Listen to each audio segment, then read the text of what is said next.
How to start. We are live. This is Motoring Middle East. I'm Imthishan. This is James Pikeway. And it's CarTalk. We're talking cars. We are in the Rove Hotel. Downtown. Downtown. Love this place. We do love it, actually. Hopefully you can hear us. If you can't, drop us a line. Right. Yeah, don't forget you need to talk into the mic that you're holding in your hand there. What, this thing? Yes. This thing? Yeah, sorry. There's so many mics, there's so many videos, it's great. I know, we've got microphones everywhere. Are you talking into it? I am talking into it. Am I talking into it? Yeah, keep talking into it. Cool. Why are we in this like weird container type thing? This is one of those like Captain Phillips type situations. It's odd, but it's cool. And Captain now? We're not being held hostage. No, but the Rove Hotel is very funky, it's very cool, so shout out to Rove. Hey, you know what? And shout out to you at Motoring Middle East for actually showing up every week or so, and we get to talk cars. Never on time, but yes. Hey, you know what? It's a podcast. It's a podcast. Stuff happens. You're watching it right now. You're watching it live on Motoring Middle East. Hello. You can follow us on Facebook. This is not going out on Instagram, but someday I hope that it'll go out on Instagram. I think we need to have multiple devices set up. I record exactly out there. Yeah, out there. We record it also and put it up on YouTube, but it'll be delayed, of course, getting there. And then we publish this stuff all out on Podaholiks, and I think you're going to throw it up also over on Motoring Middle East. Well, this goes up live right now, and this will stay on Motoring Middle East, so you can share it, you can see it, you can comment on it, feel free to drop us. We can talk about anything and everything. So, this is episode 2 for Motoring Middle East, but I think it's like episode 4 for you. No, this is more than 2. This is episode number 5, but episode number 2 of the new Motoring Middle East. So the new Motoring Middle East. We didn't speak about this. We just sort of rolled it out, but you are now one. Motoring Middle East. Shahzad has gone home. Departed. Yeah, he's departed. It's very sad. Very, very sad. You can't tell from my expressionless face, but it is actually quite sad. I was holding out, and I didn't want to say he departed. I wanted to say he's still alive. Yeah, no, he's very much alive. You can reach him on Shahzad Brown Car Guy on Facebook and Instagram. But he has left Motoring Middle East. He's left the Middle East. He's gone back to take on Brexit single-handedly. That's my story. He's going to save the UK. He's the hero that Britain doesn't deserve. Okay, there we go. That's the truth. So you and Shahzad were running Motoring Middle East as a duo for what, 6 years? 7 years. 7 this years. Was our 7th year. You just celebrated the 7th birthday, and now this is the new Motoring Middle East. This is the new Motoring Middle East. What's changed? Like the old one. It looks like the old. What's changed? What hasn't? Well, what's changed is that obviously Shahzad's leaving mean that I'm kind of doing everything by myself, but this is not necessarily a bad thing. It does mean that the tone of the thing's going to change. I mean, it's still the same Motoring Middle East you love, but it's going to be closer obviously to my personality. I don't do as many selfies, as you can tell. And I obviously don't jump in front of cars and things. So sorry if you're coming for that. All 3 of you can now leave. But on the other hand, it's still going to have compelling car reviews. Some compelling car reviews when I get around to doing compelling car conversation. Great content. I think what you're going to see now from Motoring Middle East is a little bit more pointed. A little bit more pointed. You know what? I'm not quite as bothered anymore. I'm just going to say what I feel about cars. Damn the consequences. I'm going to regret this, aren't I? But I think, we're going to do more stuff. Let's go do more podcasts. It's going to be way out there. It's going to be more in your face and a little bit more accessible. So if you have a question about cars, you want to sell a car, buy a car. I had somebody the other day who messaged me on Instagram. Okay. And I don't remember his name. Motoring Middle East on Instagram, all one word. Go check it out. On YouTube. We're on. I know you're across all the socials. On Twitter, but I don't check Twitter, so don't bother. I tend to go Instagram and Facebook for you guys. Is Facebook still big? Facebook is massive. Okay, so you can drop us a message, but really if you want to reach me, you can reach us on Instagram, Motoring Middle East, or me on Instagram at Imthishan, IMTHISHAN. So if you have a question about cars or you have a problem, having a problem is one thing. I had one guy who messaged me the other day, and I can't help him because he has sand in his engine. Oh. And he's like, can you help out? And you know what? I'll talk to Glenn. He's up next on the car clinic. We'll talk to Glenn and see where that can take us. It's 2 months old and the warranty. They're like, I don't know, the sand in your engine. How does sand get in your engine? It's a 2-month-old vehicle. He's got sand. It's 2 or 3 months old. He's got sand in the engine. It's got sand in the engine. So look, at the end of the day, that sort of thing I can't really help with because it comes down to, if I did that, I'd have to do it for everybody who messaged. At some point you just got to be like, where do I draw the line? I do think have a friend relationship with your dealer, talk to them and see, I'm sure there's something you can do. Be nice, basically. If you go in there with an attitude, we've always said this, right? Yeah. Don't go in there like you're looking to fight. Rocky, this is 2019, fighting doesn't work. Yeah. Go in there and I think have a friendly conversation and see, what's the word you use in the Creative Mornings thing? Look for an outcome. Sure. look for a positive outcome. Don't look for You want it to be a win-win. Everybody needs to win something. They need to get away with some sort of concession themselves. So I think this is very healing. This is a healing podcast. Exactly. So just be nice. How would you deal with that? If I had sand in my engine, first of all, I'd be honest how it got there. Yeah, I mean, to be honest, there's no way sand just magically appears in your engine. And I think you need to be honest with me, because if you're just saying that sand just appeared in your engine, look, man, I'm sorry. I'm going to say I don't necessarily believe you. Like when you drove it off the lot, unless they didn't leave the air filter open and unless just it was vacuum. sitting out in a field and they didn't, I mean, it just seems very odd. So how did it actually get in there? How did it get in there? And with that, move forward. So maybe there's it's about finding a result. Maybe there's a 50-50 It's not about blame. It's not about blame. It's like, hey, you know what? And I know that, and talk your way through it. Maybe you can, with a smaller payment, get this sorted out. I don't think it's going to be free, and I don't think you claim warranty. Look, my car. So here's a fun fact about my car. I mean, you take yours and mine is in the desert constantly. Mine has traveled all over the and you hammer those dunes. You're not being friendly with them. So every week I go in the villa and just take out the air filter, tap it out. Literally this much sand comes out of it. Really? Like a cup? A cup of sand? More than a cup. Really? Like half a kilo of sand comes out of the air filter. Now that's the air filter doing its job. Now. Do you vacuum out the air filter bay then as well? Like once in a while. Okay. The air filter is very good. So here's a fun fact for people who are very nerdy. Is this an air filter fun fact or a sand fun fact? Air filter fun fact, okay. right. Hold on. The air filter fun fact of the day. Nobody's ever going to sponsor this one when you do it like that. But okay, look. The thing is, if you modify your car, a lot of people modify the engines. I never modify my engine. You know why? Whoa. You modify everything. Except the engine. Because bumpers, wheels, that's all just bits suspension, of metal. Exhaust. But the engine is a complicated air seats. pump. You did the seats. I did the seat, but it's a very stupid modification in the seats for my particular illness. Yeah, okay. But the engine, leave it alone, because that's what you want to be covered by warranty. That's an incredibly complex moving part. So don't touch anything. Don't touch it. That engine is stock. So if I ever have a problem with the engine, I can go there and reasonably argue, okay, fine, the car. They can still cancel my warranty. They can still that. But luckily I have a good relationship, so they don't. They're like, well, if you have something wrong with the engine, we can fix it. So if you've changed the filter, that's how sand gets into your engine. If you go for one of those like, oh, this gives you 30 more horsepower filters, or if you go for one of those complicated tube air filters or whatever that basically promises you power, well, first of all, I'm a little questionable whether it does. It's a placebo thing. It's a placebo thing. But that's how sand gets into your engine. And if it gets into your engine, then there's not much you can do. You change the top off, you change the bottom off. Neither is cheap. So what do you think happened? I think he ran a performance filter. Now again, I'm opening myself up to libelous. I don't really assume otherwise. But if I would assume that the dealer would assume that you modified the engine in some way. There are certain situations where air does come. Okay, let's go back a bit. Toyota does a TRD filter for the FJ Cruiser. I always find that TRD just difficult to say because I just think turd. Turd. But anyway, long story short. But they do a aftermarket filter for the FJ. Now a lot of people put that on the FJ, and it's coming from Toyota.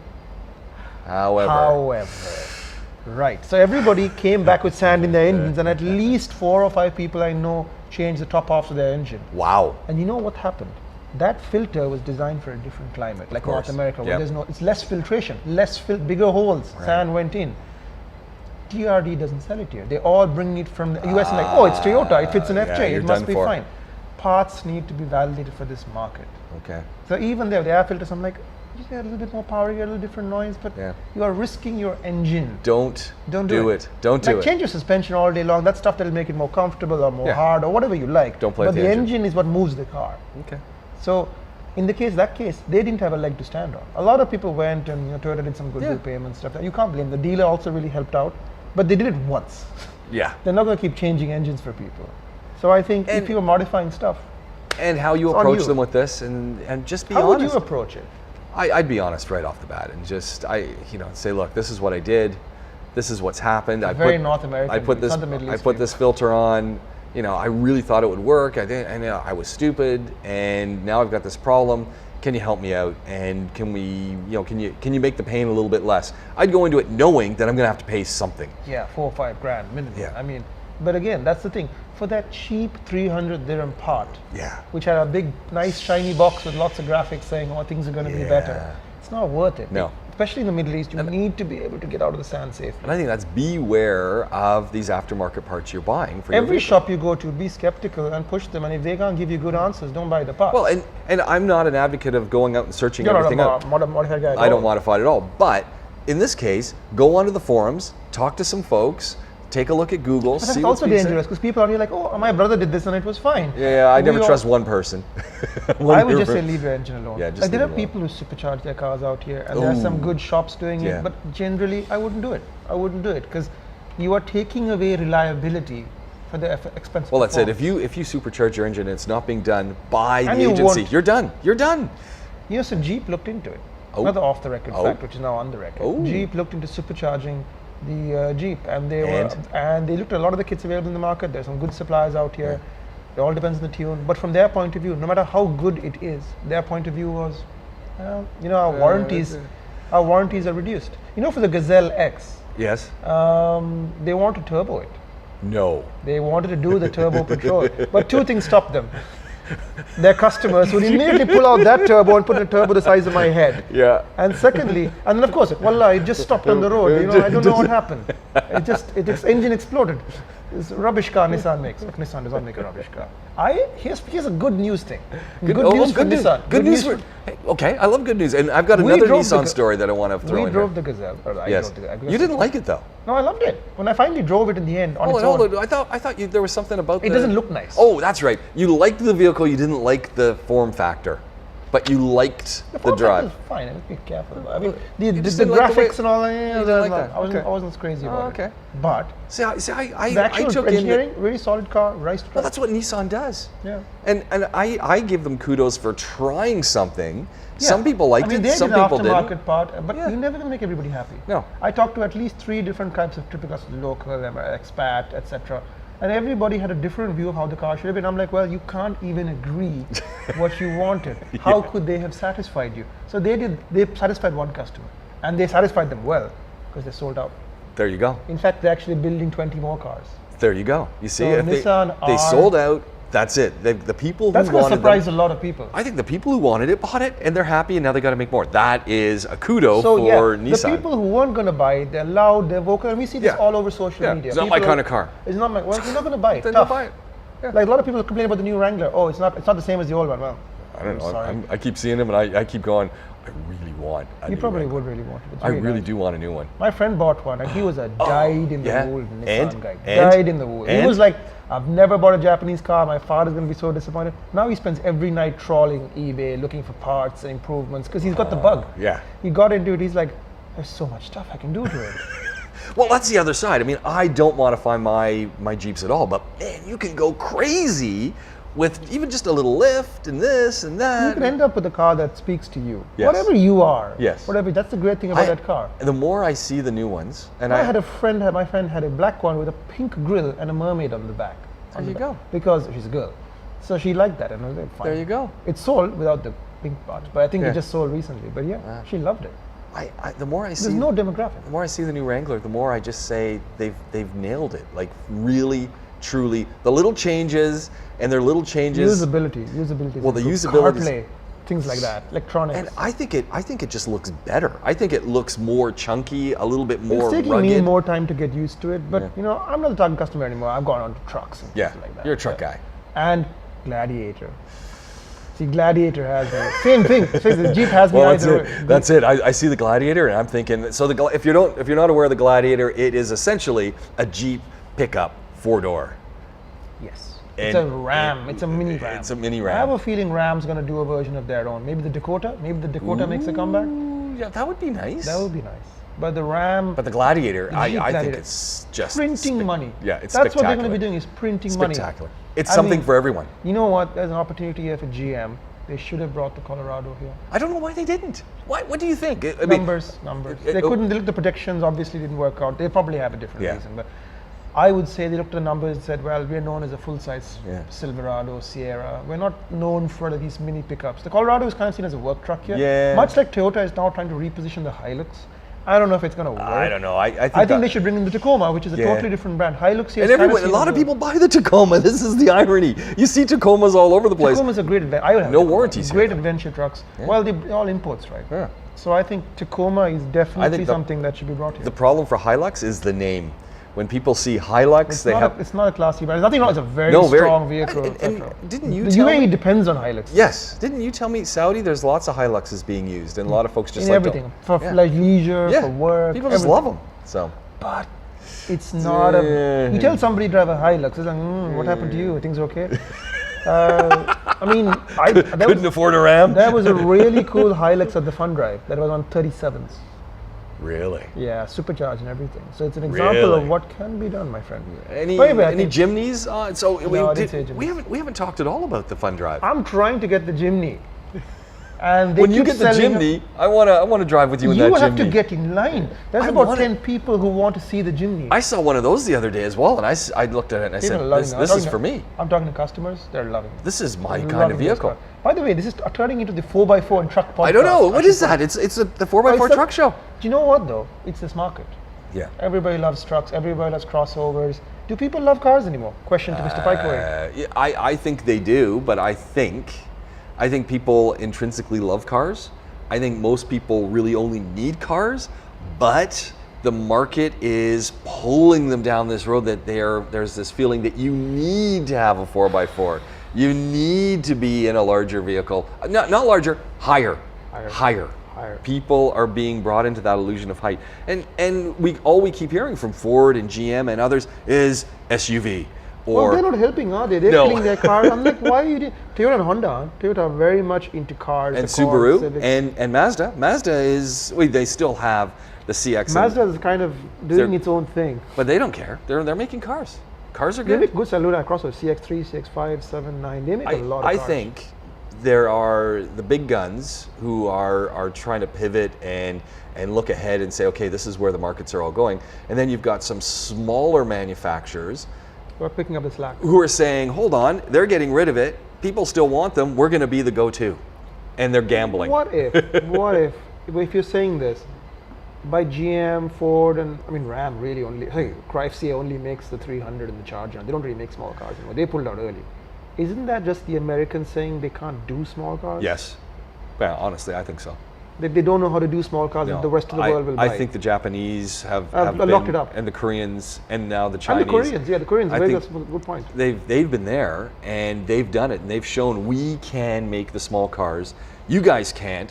Sorry, we're going to keep making them. Why don't you just get out of the market? And I think they finally listened to it and said, you know what? Why hasn't there been an exceptional American small car? I don't know. Remember the Geo Metro? Yes. Made by Suzuki. Yes. That's it. And GM has done this over and over and over again. When they used to, they love Suzuki. They had the Tracker. But GM, the Tracer. Was it the Tracker, the Tracer, and a Tracker is just a Vitara. Yeah. The early first-gen Vitara. Yeah. GM can't keep pulling out of markets. They made noises the other day about, we don't know about Cadillac. This is Cadillac's last chance. I'm like, Cadillac. That's what I'm saying. I'm going, what? How can you keep pulling back till? What are you going to be doing? Just outsourcing Teslas? Pretty much. GM makes great cars. Needs to get back. I'm thinking that Tesla's had some issues in the last couple of weeks, and stock markets have reflected that, and they've talked about downsizing some of their staff. I'm not a Tesla believer. I'm not a Tesla believer either, but I wonder if there isn't a setup coming where someone like GM says, you know what, Mr. Musk, concentrate on your rockets. Why don't we buy into your... Nobody knows what Elon's going to do. His ego is all over the place. Yeah. So nobody's going to know what he's going to do. I will say, I think it would be the ultimate badge of honor if Ford and GM or someone else said, we want to buy you. As long as they don't make a mess of it. One of the things that people like about Tesla is that it's quirky and different and kind of reflects Elon's bizarre, fragmented personality, right? Yes. But when you have Ford and GM and they want to make everything aggressively class competent, and that's the problem with everything. Nobody's shooting for the moon anymore. We can talk about the new Supra all day long. The response from that online... I mean, I think it's fine looking car. Yeah. I have no issue people like it. But people don't like it. Yeah, exactly. And I'm trying to figure out, I'm reading this ongoing diatribe from some folks. I'm going, what's your problem? I don't get it. I clearly missed something in the conversation because I don't get it. Like politics, there are so many prisms of where we can look at this, right? People are entitled, so they feel like they deserve to get the car that they saw in their heads. Now when they get a movie like The Force Awakens and there's like girls in it, they're like, they get really angry because it doesn't match up what they had. In the same way, the Supra needed to be a certain way, and it wasn't that way. But Toyota is not without fault here, because Toyota basically gave it to them on a platter. Look what Jeep did. Jeep had the same problem. Yeah. And I know Jeep was looking at doing lots of crazier versions of the Wrangler, but then they came back to it like, we know the faithful. So they did enough. They updated the car, they made it a brand new vehicle, but still with the same sort of underpinnings, and they just made it more livable. Yes. And the diehards will all end up buying Wranglers. They Sure. all will. They all will. So that's how you deal with If the I situation. would consider it, I mean, I park my old Wranglers and This mine looks old now. It looks old, but I park it beside the new one. It still looks like a Wrangler. Yeah. But the Supra or Yeah. the Z4 Supra or the Zupra, as I'm not, Zupra. the Zupra is not what people expected, and it's not a Toyota. It's a No, BMW. yeah, now that's- again, well, that's the BMW. thing. I wrote a very nice piece about this on Instagram. I think whenever somebody outsources a car, it's them saying they can't do it, which to me is like, that's bullshit. Pardon my French. Yeah, yeah. You're a really rich company. Toyota can afford to do this. Like Nissan put the time in to re-engineer the Patrol for this market. Yeah. Who says you don't have money? And they took a risk, they got rewarded. Toyota is saying, well, if it doesn't work, it's contract manufacturing, we can kill it.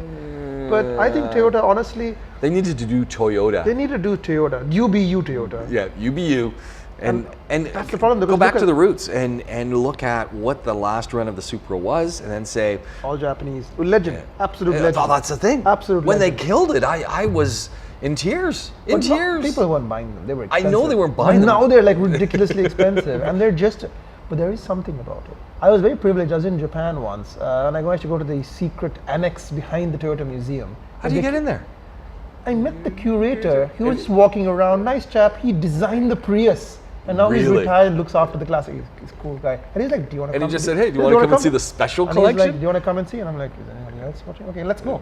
And you know what they had in the back? Everything. Everything. They had, So it was basically an automotive candy store for but Toyota. not just Toyotas. Oh, what? It was open. I showed you pictures before. They had DeLoreans in I there. didn't realize that was Toyota. I Oh. must have been sleeping at the wheel when you No, told me. they had early Corvettes. They had French cars from 1920s. So just the cars they were all inspired just by. cars that they like. Yeah, they say, hey, you know what? They're making a good car. Let's get one. Let's take a look at it. Just to have it, they say it's historically important for us to have. And the Japanese didn't really have a building culture. Like, we need to start with something. So these are the cars that they were inspired by. Wow. So they had everything in there. And they had really nice examples of their cars. They had a Supra, brand new, manual, right-hand drive, 100 kilometers on the clock. It's never going to be driven. It's just there. They're LS 450 kilometers. Delivery mileage. I mean, how much is that car worth now? Probably about $100,000. But Toyota's not going to sell it. They Beautiful. also had a Beautiful. Tucker 48, the Tucker Torpedo. Really? One of the coolest cars ever made. I strongly urge anybody watching this to See, go I and. think you think Tucker, you think McLaughlin, you think Elon Musk. I'm just saying. Well, Tucker is very similar. Tucker was also up against it. Well, McLaughlin as well. And McLaughlin got bought out by GM. Yeah. But So- nothing, the good stuff rarely survives. Yeah. You know, the Tucker that Toyota has is the only one that ever raced in NASCAR. Really? And I asked them, how much do you pay for it? And he said, Japanese. Maybe 500. And I'm like, not 500 dirhams, right? It's probably about $500,000. And that probably now is worth several $1 million. Yeah. It's the only Tucker that ever competed in NASCAR. Now, is that important? Maybe to people, I think maybe people will not care, but the Tucker is such a cool car. They come up for sale so rarely. As an example, Toyota Spirit, that they're collecting all these cars as inspiration. So why couldn't they do a Supra? Yeah. That was all Toyota. Scared. Maybe it's fear. Maybe they thought if they followed the same, accountants. if they went back to their roots and sort of did the Supra that would be today, if they'd kept making them, maybe it was too much pressure. They thought, you know what, let's reinvent this thing. Let's do something new and let's let someone else reinvent it. Well, BMW is going to do a good job. Let's be very clear. I think BMW is going to do a good job. But why not just call it a BMW? They are. It's a Z4. I thought the Supra would diverge more. I mean, it looks nice. It looks really Yeah, nice. No manual, BMW engine. It'll be lovely to drive. But it's not I'm Toyota. not inspired yet. If Maybe when I see it in person. Again, I'm trying to tell people to keep an open mind. Is Keep an this open okay? mind. Is this going to be like a Fabia, Fabia? What? GTI, Volkswagen? Yeah, with all the badge engineering. But is it going to be that It's all kind of thing basically- where I go and buy my Toyota Supra But that it's- really is a BMW, but I get a, you know, 100%. Look, at the end of the day. and that works for Skoda. Yeah, but Yeah. Skoda did much better once they started doing cars that were more Skoda, like the Yeti, that nobody else really has, the Kodiaq. They did cars that were intrinsically smart, clever Czechoslovakian cars. Just rebadging I always balls. forget about those two cars. But great. they're The Yeti cool. sells This like is, crazy. I know. The I Yeti's cool. always forget about Because those. you'd have your kids in the Yeti. Yeah. So here's the I thing. just want to drive a Yeti. I just like the name, the Yeti. My personal experience with these outsourced cars, as I'm calling them, is not great because I bought an 86 Yeah. and I bought it thinking it was a Toyota. It was a Yeah. Subaru. Yeah. Now, all my Subaru brothers and sisters, I'm not into Subarus. And I drove it, and I remember sitting in the launch And I put my money down. And I had my head in my hands. I remember that day. You had the first one, this first white. Did you ever see me look happy about it? No. No, never. Because I was just not into it. And I had to sell the car because it's not fair. I let somebody else enjoy it. I don't know what happened to it, but it was just no point. I wasn't enjoying myself. Didn't you say it got wrecked eventually? It was. No, that was Naveen, who the manager here at the Rove. He bought parts from me, and his car got wrecked. Because they were bought by kids. Another problem was the demographic was a lot younger than me. I must have been like 32, and the kids turning up were like 22. And suddenly I'm standing there, and the only person with grey hair. It was a go-kart, legal to drive on the road, and that's not me. And that was when I drove one. I said, do I want one of these? No. Do I like it? It's okay. It's a go-kart. And I always said I'd go into one with someone else so that I could drive it on the weekend a day, and that they could have it whatever. Timeshare. Yeah, timeshare this thing, because I don't want one every day. I don't want it as an everyday driver. I just want it as gonna tool around. Because it wasn't even really fast, but it was so low to the ground, it felt like a go-kart. But you didn't like it. Yeah. You didn't like it that much. I tried. The fizz, I modified it a lot. It was a gateway. It's a gateway stepping stone, I don't know what the word here. But it was a gateway to bigger things in the modifying I wonder if that's what it is, if it wasn't thought of as a gateway vehicle anyway. You Supra, fall in love with this, and then boom, you move up. Yeah, but for me, I never fell in love with it. It just never kind of, I remember my Miata. My Miata, I loved it. I saw Miata the other day. Great cars.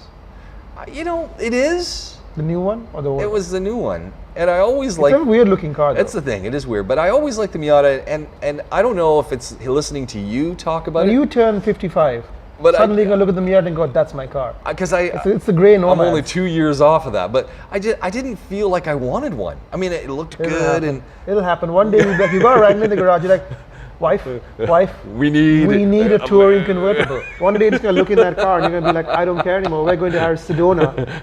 There's got enough space for 2 duffel bags. There we go. It's that's going to happen to you. It'll be like, Miata's the perfect car. Miata's it. Okay. Yeah. Well, it's okay. I'm waiting. You're 55, you said. I got 2 years. Yeah. I'm just gonna be like. I'm just gonna wake up and I'm gonna find myself walking like the Walking Dead towards the Mazda showroom. Every guy's got a big grin on his face. He drives a Miata.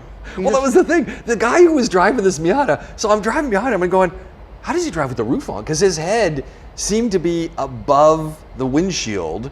And they messed up the new one with that RF. The old one that I had that came fully down was so classic, so 60s. And then the one now they got the buttresses. I don't like it. But the soft top is great. Yeah. The soft top, just chuck it behind you. And again, if I lived in Cali, as the kids say, if I lived in Cali, a Miata would make total sense. Sure. It's small, you nip around. Yep. Your back would be ruined. Decent fuel economy. Yeah, nice little engine in California Pegasus. But it can rev up. It wouldn't work in Wisconsin in the snow. There are people out there. There is like a Midwest contingent of hardcore Miata drivers. But New York, also a great car. Yeah. But New York, nobody drives. Yeah, well, that's it. Yeah. So what do you want to talk about? So now that we've warmed up, what's going on with the DeLorean? Well, I saw pictures of the DeLorean being put onto a covered tow truck. The best tow truck in the country. Which I gotta say, it's a pimp tow truck. I thought, wow, that's what they use there for the supercars. Because you can't see what's in there. And it's flat. So there was some TLC going on with the DeLorean, but the second part of it was there was a conversation with you over the weekend, not with me, but online, you responding to whoever, and I have no idea what was going on, saying, I'm done showing the DeLorean. I had a lot of messages about this. A lot of people were messaging me afterwards, like, you can't do that, you can't say that. And I'm like, I can't say that. It's your car. If you don't want to take it to the shows. People want to see it, and I'm like, well, that's good for you. But that's not what I bought it for. I bought it for me, and I enjoy driving it. Just to quickly address what's wrong with it, the brakes are leaking. Oh. So I saw a little pool in the car park, and I thought, you know what, let's not drive it. Let's not drive it. Smart man. Now, lovely car, got me home, never let me down. Yeah. It's still, I drove down, it's fine. It's like, yeah, my brakes are leaking. I'm like, your brakes are leaking, honey. You need to be checked. So it's annoying because I replaced this part 2 years ago, and it's leaking again. So all the remanufactured stuff is not that great. But I'm going to do some upgrades, some sneaky upgrades now. I'm going to make it a bit faster. Borg and Beck. Have you checked out their parts? They have DeLorean parts? Borg and Beck? Borg and Beck. Who is Borg and Beck? Oh, man. I feel like I'd learned something now. I had Peter Eagle on last week's show. Who is Peter Eagle? He works at Borg and Beck. These guys... That's a great name, Peter Eagle. I know. So I got Peter Eagle, and on that show we also have Eagle, E-A-G-L-E. And Glenn Power. Someone asked me, also a great name. And you know what? Someone asked me on Twitter. They say, hey, do those guys do hen parties? And it took me a few minutes to go, what the heck are they talking about? Power Legal is a great So harness. I send back something and say, well, aren't they dancers as well? I was like, oh man. Anyway,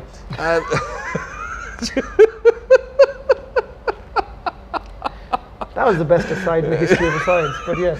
so Borgenbeck makes aftermarket parts for vehicles. I'll have to look into But what they do, and I'll give you, in fact, I'll give you Peter's contact so that you can. Here you go. Look at that, we're doing it on live, we're doing it right here with the You camera. go. They're getting contact with them. Peter Eagle. Brilliant. Borgenbeck. I'm going to keep Have a going. chat with that because he was talking to me just about the brake pads they make and things that they do, and their parts, in most cases, they reverse engineer them, are better than the parts on the vehicle. So, fun fact. Yeah. Fun fact number 2. This time about brake master cylinders. So I was like, oh God, another £100 to buy a new one. Yeah. But my guys at Tumini Classic, shout out to Tumini. I've still never gone and walked around that showroom. Just lazy at this point. Just go there. Just tell them you've come from me and you'll be fine. No, the guys at Tumini are working right now. Hopefully, fingers crossed. I'm taking a picture of the card so you can take it. Yeah, there we go. There you go. They're going to see if they can fabricate a repair kit right here in Alcoa. Nice. So there's a lot of engineering talent right here, and they're like you. They're like, okay, you know what? Why are you spending money on it? Let's see if you can just. It's one seal, so they're fabricating a seal. If it works, it works. Wow, that'd be great. So if that lasts, that lasts. That's great. So let's see if that. And that's good I'll for give them. that a shot. Right? That's good for them as well because ingenuity. And that's why you like Tumini. That's what these guys are all about. They're good at what they do. They're good at what they do. They're not open to the public, sadly. So if you go there and say, I have to fix your car, they'll be like, please leave. But they'll be nice with that. But they're not open to the public. So what's going on with the don't want to show your car in well, how shows? do you feel about car shows? I don't like going to them. Is it because you're kind of antisocial despite the Pretty loud much. shirt? Yeah, pretty much. And I don't know. I always feel sorry for the people, and this is obviously you're leading me into the answer to your question, but people oogling and touching the car. You know, they're putting their fingerprints on the stainless steel bonnet. It's like, get your paws off my car. Look, but don't touch. And people want to get in it, and then they think they can climb on it. I had all of that basically, and I went there because. And what if someone gets in with really bad smelling cologne, and then you can't get it out of the car? You get in, it's like it smells like a pizza in here now. It's like, oh, you're really putting me off now. Look, the thing is, I don't do car shows, and I like going to car shows as myself and just taking the truck and going and talking to people. That's what I enjoy. Is the sociability of it. But going to a car show. Now, we used to do them 6 or 7 years ago. You guys did the meetups. But we were pretty strict. We were like, you get in, park up, turn off. Turn off, get out, talk to your friends, drive up and leave. Yeah. But there's no driving around because behavior is hard to control. And I want to give a shout out to the Dubai Drives guys. They organized it. Good to them. Flat 12 as well. It's really hard to do this right. Yes. So I don't blame them at all. No issues, no incidents occurred. But the problem with car shows now is it's just the crowds are different from when we did it. Yeah. So I don't do car shows. I went there because I haven't done one in a while. And as I went there, I thought, wow, things have changed from my time. So what happened? People, and I say this repeatedly, people get weird around the DeLorean. They don't get weird around like an old Land Cruiser or whatever, vintage or Porsche. They just like take a picture and they move on. But the DeLorean, they want to go and touch it. Yeah. And I spent all day cleaning it, and then it's just full of fingerprints all over the side. Yeah. So I became very angry. There was a guy who was leading the car. I came up to him. I'm like, is that your car? He's like, no. Then why are you leaning on it and taking a picture? And he was just so shocked. I'm like, why? Why? You wouldn't go and lean on a man's wife and take a picture with her, right? No, don't do it. Yeah. But the problem was the kids.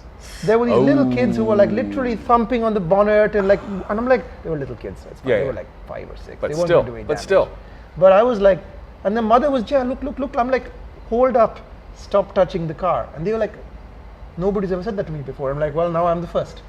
But the biggest problem was one of the organizers, like, I won't say who he was, nice chap. Yeah. He had a son and he wanted to take a picture in the car. Very small, very adorable, like 5-year-old. I said, I want to put him in the car. I'm like, that's fine. He goes, let's put him in there, took the picture. You open up the door, that's it. And there was another kid standing behind him. I'm like, oh, no, this is going to go bad. Yeah. So that kid came out. This one immediately jumped in without asking. Just jumped in, sat behind the wheel and started yanking on the indicator. Did they break it? No, he didn't break it. Okay. It's built properly in Ireland. Yeah. But I was aghast. I was like, stop. Then I turned to his father and said, he was never touched child. I said, remove, please ask your son to get out of the car. And then I closed the door. But again, the moment the doors open, people see an advantage to come and invitation to come and sit in the car. And do you think that's right? No. I mean, I want to keep the doors up. It's a cool look. You want people to look in, but no, it's you ask permission, and 99.9% Why don't people? Okay, back to creative mornings. Why do people feel that entitlement? Why do people feel like they can use other people's property? It's You not know- a mall, right? Yeah, no. I mean, it's not a mall display car, but then I can understand you open, you get it. It's not a car show. A car show, is it a car show like a motor show? I don't get it. think they confuse car show with showroom, because a showroom looks like a car show, and when you go to a showroom, you touch it, you feel it, you get into it, you kick the stab tire, it, you kick the do all tires, that yeah. stuff, and a car show looks like a showroom. They're organized like showrooms. Does it? I think so. That's a good observation. I mean, you look. You go to a car show. You go to Auto Mall at Festival City. They look the same. Yeah. Could be a But car they show. have a full fleet of people cleaning the cars day Yeah. and night and ready to repair it if something breaks, Right. obviously. So I think people just forget. They just lose their. Hey, this is someone's property. It's like These are almost all rare, And- expensive cars. Like, I wouldn't go to House of Cars and start pulling on those Ferraris. But then again, the whole atmosphere there is like, don't touch the car. If you go into one of the nice showrooms, like Exotic or whatever, lovely guys, but they're like, don't behave yourself. These are $1 million cars. Why don't people have the other people's cars? And the owner's often standing right there. Yeah. That's why I couldn't It's a leave lot. the car for a minute, because I didn't know. It's a lot of stress. It's a lot of stress. And I don't know if I feel like I'm being precious. Do you think I'm being precious about it? No, it's your car. Well, it took a long time to save up for it. When you're ready to take it, and hey, maybe you'll take it somewhere and it'll be that special event, great. But otherwise, it's your car. You don't have to show it to anyone. There's lots of people who buy art. There's lots of people who buy keep art in their house and they and don't nobody- show it to anyone. They don't give it out. It's theirs. Yeah, I mean, if you're a friend of mine, there are lots of friends of mine who've taken a ride in the car and whatever, but that's controlled I environment. still haven't had a ride in that car. I don't know why. So, I don't know. Well, it's going to come back. It's going to be a lot louder, so you're going to like it. Oh, good. Okay. But Well, we will do that. we- We'll do a show in the DeLorean when it comes back. why not? Why not? That'll It's be fun. comfortable. That'll be fun. But the reality is that I think people out here, car shows, if you have a nice car, don't take it to car shows. Yeah. Like a really nice, something rare or different. I mean, if you have like a Porsche, a new car, I won't be worried. They're built better. Old cars, now there's no reason why my car is going to the garage. There's anything to do with that car show. Let's be super clear. Right. The guys are very Yeah, nice. yeah. I appreciate the invitation. Yeah, hats off to them. Hats and they, off. This they is gave me a just- tag. this is This break is just vacation. observations about general culture. Yeah. Nothing to do with that specific car show. Yeah. But the reality is, for that kind of car, I wouldn't do it again. Yeah. But I do love. I mean, I like the idea of car shows. I don't have to go to a lot of them just because it's just. It's like everybody loves the idea of a bikini car wash. But then it doesn't well, I'm sound. not gonna They're go not to washing one. your I'm car not going properly. to one. Yeah, it's like, They're not doing it to wash your car properly. So it's not about the car wash. it's not about the car wash. It's just about the soapy suds. So the reality is, car washes and sorry, The reality is. the reality is that car shows car now shows. are somewhere you have to be careful. And also, being cars move around. If you got little kids, Yeah, be they'd be careful. dangerous. Cars are moving around. People can't see. They're all excited. They're talking to their friends. Yeah. When I was on the fun drive, so many people crashed into each other because they were looking in the wrong direction. People are crashing into each other. Yeah. Oh, loads man. of times. People crashing because they're like, And they're "Oh, driving too that close. Desert, And they're driving oh, too that close to each desert." other. Too close. No, but they was like slow. Like, they came over a hill, bumped into Boom. somebody. Or they were backed into somebody. Countless creased metal. Countless. And you're done for. You can't claim that on your insurance. It's off road. It's off road and. I mean, you feel like an idiot as Yeah, well. You're like, it's like if you bump into it's like you bump into a parking light pole, and you're like, oh, why did I do that? Same way. Like if somebody hits you in God's will, what are you gonna do? It's when you have that big yellow stripe going down the side because you cornered the pole. And Yeah, I've seen all over Festival City. People have hit the wall. I'm sure. I think I've hit the wall in the truck, and I've had to repaint a few bits as well because it's and you massive. mask that really quick because you don't want anyone to see it because it's like, dude, Well, my truck is my billboard, isn't it? it is. But this is the reality now. So Yeah. I think we have to look after things, and we have to be more respectful, mindful of other people and their possessions. It's a privilege if you get to see it. Now, if somebody invites you, that's a different story. But don't take advantage. Be nice. Be There you nice. go. Hey, something that's again going back to we're talking about the Supra and the BMW. Something I've been noticing, and I just noticed it again in an article talking about a new Geely that's coming out that is built on the Volvo framework, and they're showing this Geely, which actually looks pretty sweet. What is the GD? Even I haven't heard of it. Hold on, I got the number here. It's a, so it's on the same, hold on a sec here. That's the Leaf, where's the Geely thing here? This is exciting broadcasting. Yeah, right? there was this really exciting, anyway, we'll get back to it in a second. But it is. Well, I got to actually make a move, so let's rock and roll to Oh the yeah, news. so it's the FY11. Oh God. Oh, it's like this year. It's a Geely FY11. It's an SUV built on a Volvo platform. Well, if you click on that, you'll be able to see. And it looks, they've got a shot of it, but it looks a little bit larger than the Volvo actually.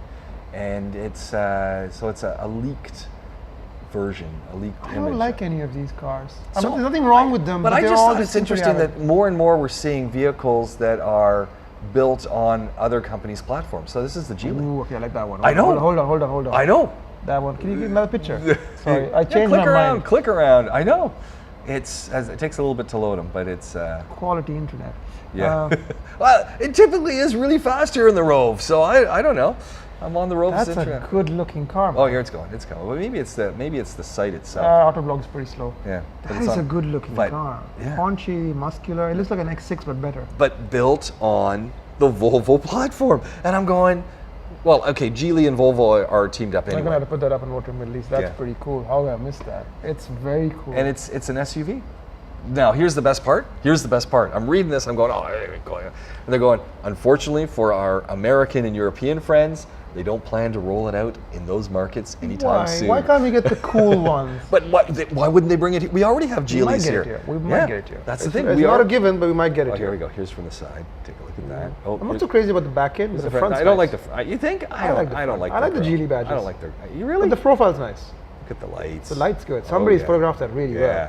They knew what they were doing. Maybe it's Shake. They- Shazad Shake. Clearly, they photographed it in Transylvania. Yeah. Because there's all that low But flying look fog. at that. Look at that. Oh, I'd buy one. Yeah, you should. I'd like You won't. I won't. No. You buy Gladiator.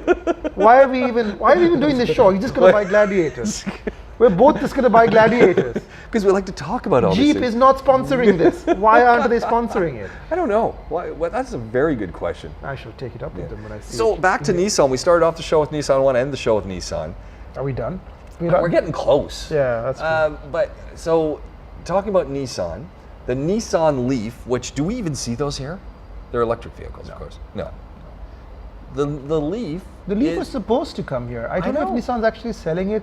They told me at the last motor show, definite cert. I need to check TBC. top selling EV in Europe and #1 EV of all places, Norway.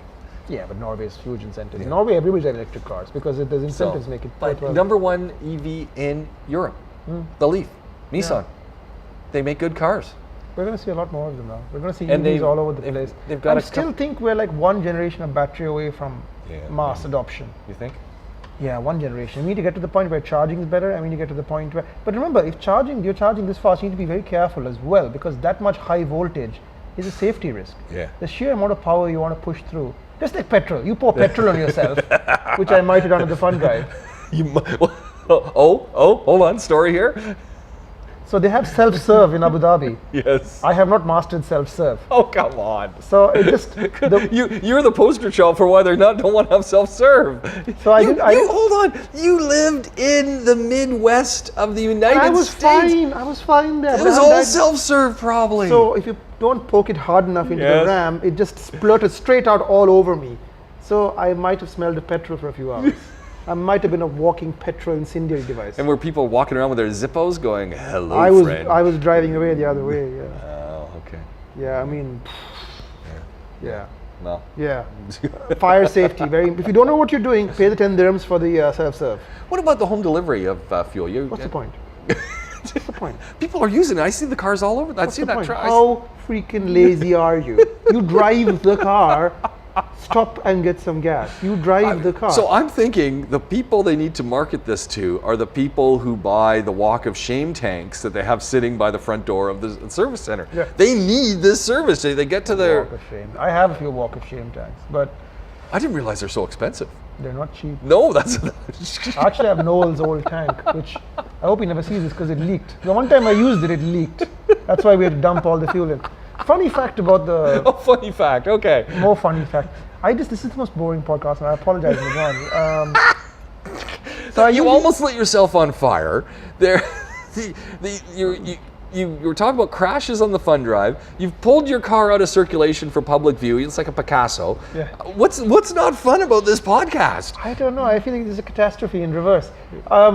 Well, I guess if we actually went through some of the notes, except for 2 points, it would be better. But we've Yeah. hit 3 things. we've done There's well. like another 10. So yeah, I saved fuel on the fun drive with my new tires. So that's not a fun fact. But basically, I took all this fuel thinking I'll run out of gas because I ran out of gas. I was running another brand of tires before, Cooper. And they were great tires, great sand tires. Yeah. But you drove so fast. With the new tires, I finished with half a tank of gas. And how much did you have in the back? Of 40 liters. So we had to keep fueling up and pour it all over ourselves. Yeah. So yeah, full review, by the way, of the KM3s by BFG. Honest review, I should full point out that they gave it to me to evaluate. Okay. But no money changed hand.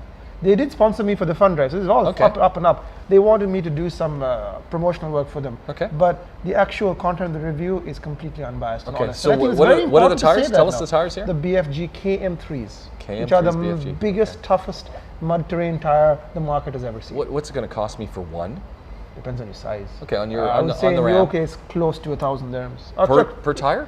Per tire, 800 to 900 dirhams. Go on the Wrangler. Yeah, that's what I mean. On the Wrangler, in your size. If Usually, you're on the truck, I'm looking for 4 for that price. I Maybe think 5. your numbers have a lot less zeros in there. These are expensive Yeah. premium products. But you get what you pay for. Yes, in the desert they are. I rely on them. I am relying on them for the last 6 months, and I'm very happy with them. However, they are. Where can we read the review? MotoringMiddleEast.com. It'll be on Instagram very shortly, and then on Okay. Facebook. I think that's where people are seeing stuff now. Yeah. So it's again, I want to Motoring Middle East. or open, unbiased review.